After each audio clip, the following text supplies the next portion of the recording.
அனைவருக்கும் வணக்கம். திருமண பொருத்தத்தை பற்றி இன்று பார்ப்போம். இந்த திருமண பொருத்தத்தில் நட்சத்திரங்களை வைத்து நாம் பார்க்க வேண்டிய அவசியம் உள்ளது. அப்படி பார்த்தால் பொருத்தங்கள் எத்தனை வேண்டும் என்று சாஸ்திரங்களிலே மிகவும் அதிகமான பொருத்தங்களை கொடுத்திருக்கின்றார்கள்.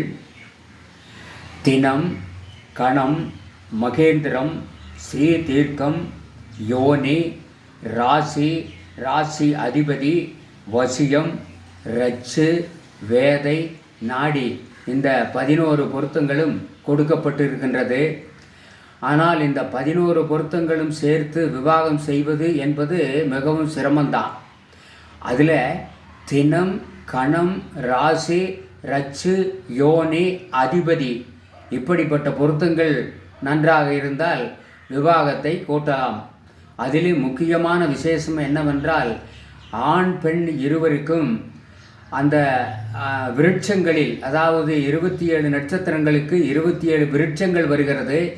அந்த விருட்சங்களிலே 14 நட்சத்திரங்கள் பால் உள்ள மரமாகவும் 13 நட்சத்திரம் பால் இல்லாத மரமாகவும் வருகின்றது. ஆதலால் இருவருக்கும் பாலுள்ள மரமாக இருந்தால் அதற்கு குழந்தை பாக்கியமும் தன சேர்க்கையும் ஏற்படும் என்பது. அது மட்டுமல்லாமல் ஏக நட்சத்திரத்தை பற்றி முந்தைய நூல்கள் கூறியிருக்கின்றன. அது இப்பொழுது நடைமுறையில் இல்லை.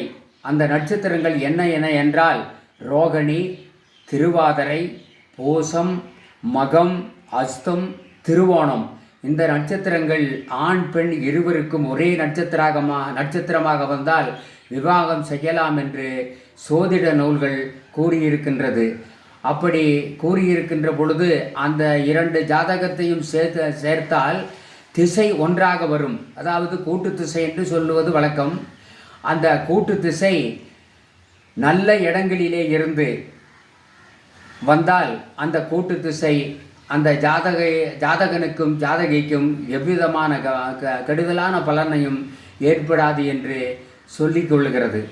அது மட்டுமல்லாமல் திருமண பொருத்தத்திலே பால் அவளும் மற்றவனுமாகி இருவோரும் பாலாகில் பாலர் தனம் மற்றனில் துற்பலமாம் நூல் அடிதொட்டு அதனம் மலடு ஆண் பெண்ணுக்கு அழிவு சுரர் நரர் அல்லாதகன நுவல் ஒன்றேலவை நன்று ஆண் பெண் இது வல்லது பெண்ணிருவோரும் எண்ணிலுமாம் கிழமை திதி ராசி தினம் மிருகம் கோலமறை பெண் தீர்க்கம் மாகேந்திரம் என்றிருந்தால் விவாகம் கூட்டுவதே என்று சொல்லப்பட்டிருக்கின்றது.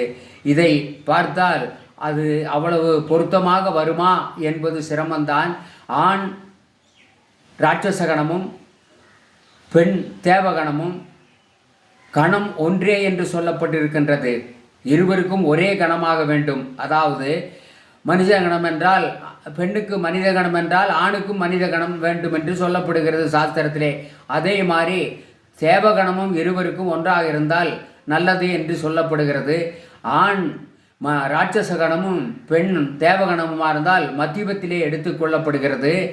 அப்படி எடுத்துக்கொண்டால் எல்லோருக்குமே இருவருக்குமே நல்ல சுகத்தை கொடுத்து வாழ்வில் முன்னேற்றம் ஏற்படும் என்பது.